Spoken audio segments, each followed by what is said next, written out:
Vlad the Impaler, the man who became Dracula.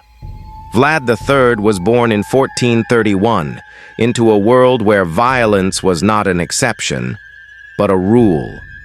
Long before history would remember him as a monster, he was just a child, watching fear shape the men around him.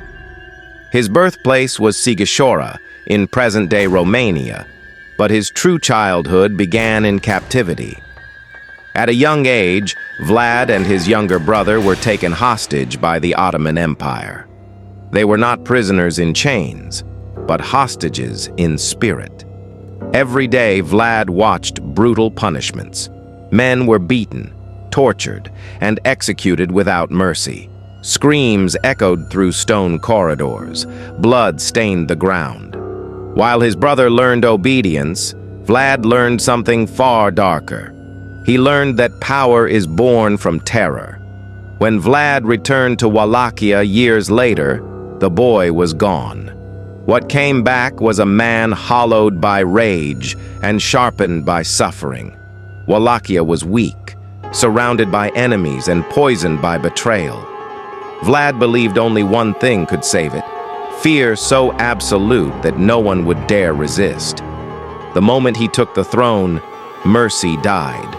He punished thieves, traitors, nobles, and enemies alike.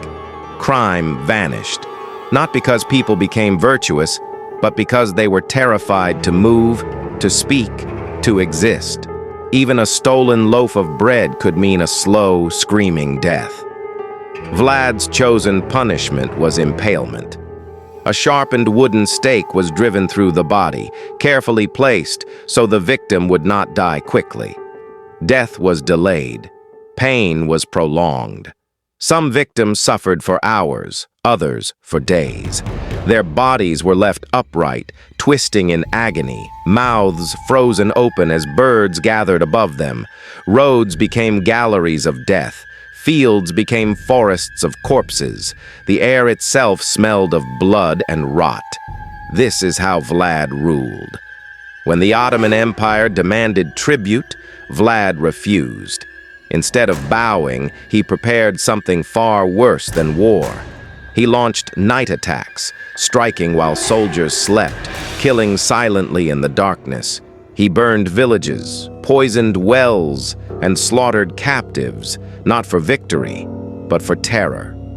When the Ottoman army finally marched into Wallachia, they were not met by soldiers. They were met by hell. Before them stood thousands of impaled bodies, Ottoman soldiers, prisoners, men and women rotting under the sun. The ground was black with blood. The wind carried the smell of death. Even hardened warriors froze in fear. Many turned back without raising a sword. No battle was needed. Fear had already won. Whispers began to spread across Europe, stories of a ruler who dined among the dead, a man who washed his hands in blood, a prince who smiled while men begged for mercy. His name became a warning spoken in low voices: Dracula. The name meant son of the dragon, inherited from his father, a member of the Order of the Dragon. But over time, the meaning changed. It became a symbol of darkness, cruelty, and blood.